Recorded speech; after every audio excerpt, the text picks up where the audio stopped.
Okay, so this is my first day at this center for ayahuasca brew and spiritual healing, emotional healing, body healing. So I'm going to share a few notes I've made about my arrival and the first day being here, and I've been in Costa Rica for a couple of days beforehand. I already have spiritual practices that I adhere to, and I am, running a business, doing work online. I've been traveling the world, so I have kind of like a background there for you. When I first came in here, I went to a small town called Tamarindo, and that's about half an hour drive from where this is located, which is on the west coast of Costa Rica. And the place is situated in a gated community. It's in a gated compound, which is then within like a guarded estate, which has some other different plots of land and other businesses situated on it as well.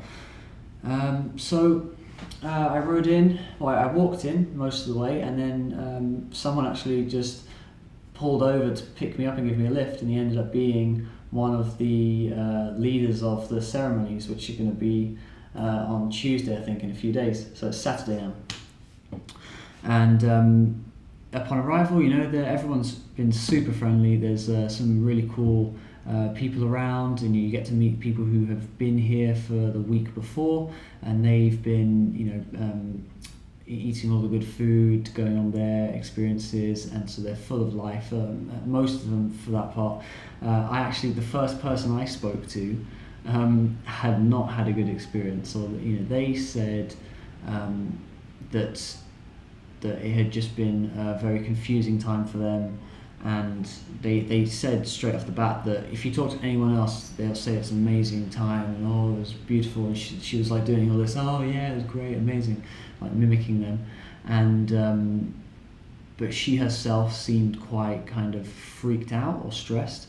So that was just a strange thing. That was the first person I spoke to, so I had that from the beginning, like, okay, it's not all sunshine and rainbows, and yeah, I mean, there was like a little bit of anxiety amongst the staff. I don't know if that was because the owner, Jerry, has just come back after a week holiday, or whether it was just like it's the first day of new arrivals and maybe they get a bit anxious. So I had like a sense of shakiness in people's voices, and trying to be overly helpful. People like almost really just waiting to make sure that I had stopped needing anything from them or talking to them before they decided to walk away and stuff like that. That's just another little note. But the location is amazing. This is obviously near the equator, so it's a paradise. Now I've been all around the world, so there's it's similar to a place like Ecuador, Bali, Thailand. If you go anywhere close to the equator, you'll know what I'm talking about. So people are very pleasant, everyone's very nice. I think Costa Rica has the third most friendly people in the world, as it's been voted. And it's just a very welcoming resort, and the staff have been very lovely. Now, when it comes to a place like this, so what people are doing, for anyone who doesn't know, is you are coming to take part in ceremonies, and these ceremonies are based on the native people of the Peruvian jungles or the Amazon jungles, and there's a brew which is called ayahuasca, and this is extracted from the roots of certain trees and the bark, and also mixed with the leaves of another tree to make this mixture that can enter into your body, can enter into your bloodstream, into your brain, and promotes the release of DMT, dimethyltryptamine, which is the chemical that enables you to dream. So you produce this chemical every night. Every living animal produces this thing to dream, and we are kind of taking it while being awake. So while you're doing that, you're walking on a dream. You're having a dream time. You're awake while you're dreaming. And people who do this, it's been well documented. There've been even like scientific studies on this. The DMT, the spirit molecule, is a good documentary to watch.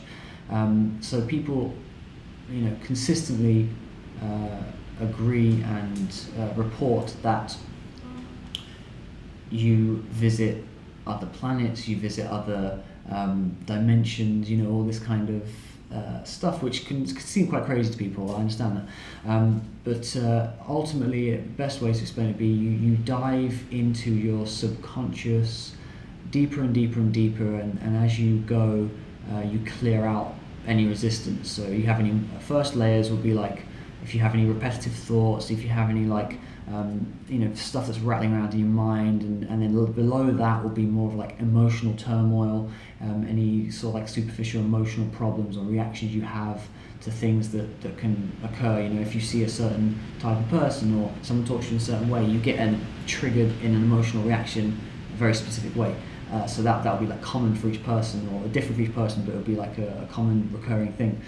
And then below that there'll be like emotional baggage, more of like your childhood traumas, your deeper feelings of things that fuel people to take drugs and smoke and drink and have these compulsive habits. Or even if you just do it, if you do anything that is not like the purest thing you can do, like not treating your body like a temple, So if you're doing anything that's not like that, then you somehow know that you're putting things in your body which aren't good for you, and to a certain degree you don't care. So there's a reason for that, and so this kind of like brings those reasons to the surface, so you're very aware of them while you're awake. Just like when you're in a dream, the dream is trying to tell you something. It's giving you your subconscious thoughts a run in the front line to say like, oh look, this happened and this is what you thought about it. So doing that awake, you're very much consciously in control of your experience, and you can navigate these roads. And so there's like this feeling of a presence behind it. So anyway, before we go into all that kind of stuff, I think that's a good enough explanation for now for anyone who doesn't believe in anything spiritual at all. So that's where I'll stay with that. Personally, I wouldn't pay to be here. It costs a lot of money to be here. I think for a week it can cost you between $3,000 or $4,000, or it's like $350 a night, and there are extras as well. So you can buy like different juice programs. It costs you money to get your clothes washed and things in the gift store, and other bits and bobs you can buy. Like you get free tokens to go to the massage and pool spa, things like that. And there are a lot of free facilities or that are included with your purchase. So if you're looking for a 5-star resort, then this is amazing. Like you're definitely going to get more than you would if you go to any other 5-star resort or amazing holiday destination you can think of. But I personally wouldn't pay to come here because of the fact that I've come here for the ayahuasca, and I believe that is something that's traditionally done in the jungle. It's like a cultural thing amongst peoples who have passed this down through lineage for generations. So I feel like, generally speaking, that this is not that, and that this is more of like a halfway house for Westerners. And in that respect, it is amazing. It's great because you're going to have a place that you can come to which feels familiar, but you're touching into the wealth and wisdom of a culture, of an entire civilization and its heritage and its ancestry. It's right here for you to experience, to have you put your feelers into. So it is definitely like a Westerner's bridge into spirituality, shamanism, kind of religious ideals, and kind of experiencing whatever you pin God to be. That's what you're going to find when you take ayahuasca, apparently. So I'm saying this out of like an experience. I've taken an ounce of psilocybin in one dose, and that was a very, very intense spiritual experience for me. and very wild. A lot of crazy things happened, and it nearly sent my mind to the verge of insanity. So I feel like I have I've like had a look over what this is going to bring, but this is going to be so much more than that. And if you ever, I think everyone who's done ayahuasca says it's nothing like any of the other stuff. So yeah, anyway. That when you get here, there are like some introductory things. You know, you go for a health checkup. They just make sure you haven't got any odd psychological troubles or any medical issues, things like that. So standard stuff. This is obviously run by Westerners, and it's an established business. It's medically licensed, so they need to go through these procedures, and that's fair enough. So once you've done the checkup, you're free to kind of meander around and check into your room, look at all the facilities, which I did. I had a look around everywhere, and it looks brilliant. Then you go for like an introduction talk. So what are we on now? Yeah, so it's Saturday. I've just gone for mine today, and not as many people arrive on Saturday. I think more people arrive on Sunday, probably because of the Friday finishing work and then traveling the next day. So a lot of people are coming tomorrow, and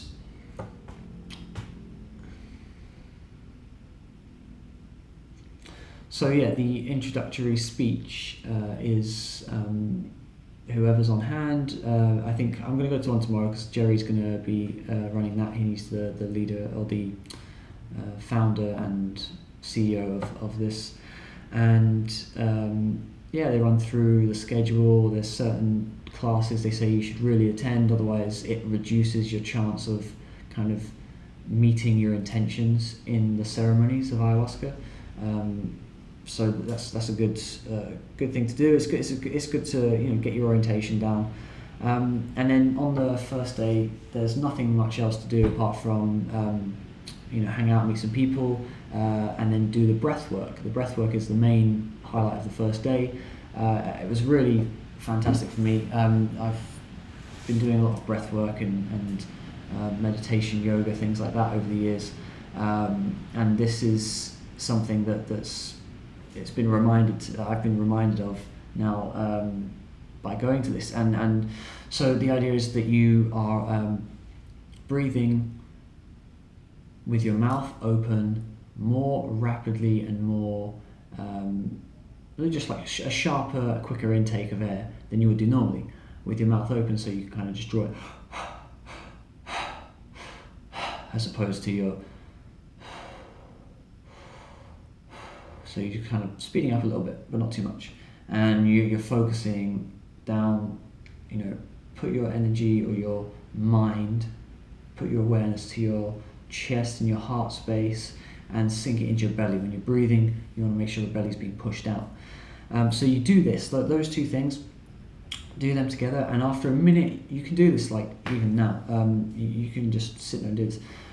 You'll start to feel like tingles, and those tingles will come into places where you maybe have like muscle repetitive strains, things like that. So for me, like I mentioned before in the meeting, I got this cramp very much like on this finger and on this side as well. So I was like that. Some people, they were full on. They call it like went T-Rex mode. They go like this, and you can get really cramped. And that depends like on how stretched out you are, how much like you. For example, if every day you are picking up heavy things, you're not really like stretching and making sure your muscles are soothed after that experience as well, you pile on that tension into your muscles, and so this breathing seems to bring focus to those places. So when I was breathing, I know I have tension like in my shoulders, which is mostly dissipated now, but I felt it there, I felt it in my feet, felt it mainly here and across here. I play guitar, so I'm putting a lot of stress on there. So this was a really good introduction to what's going to be happening. It feels uncomfortable, but it's not painful. It's more like you are feeling the areas of your body that need some attention, Otherwise, in 10 years, you're going to be having very serious problems in those places, probably, if you don't do anything about it.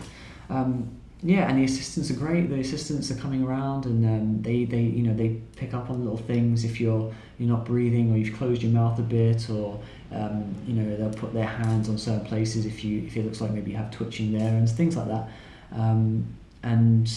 That'll bring your awareness to those areas, and you can use that, the hands being laid on as like a sign of, okay, this is, energy's being drawn to that place in terms of awareness. So you send your energy there in terms of awareness. So that's the first day. That's what it's my experience of coming here. Final thoughts. I've got a couple of notes. I'm here for free. I've been invited courtesy of Jordan Aaron from Spirit Science Channel. I've been doing some work with those guys, and they've invited me very nicely to this place to stay for the week. So I have no expectations, and they say don't come here with any expectations, or expect something but don't force it. So it's kind of like an intention, right? You intend for things, but don't try and control it.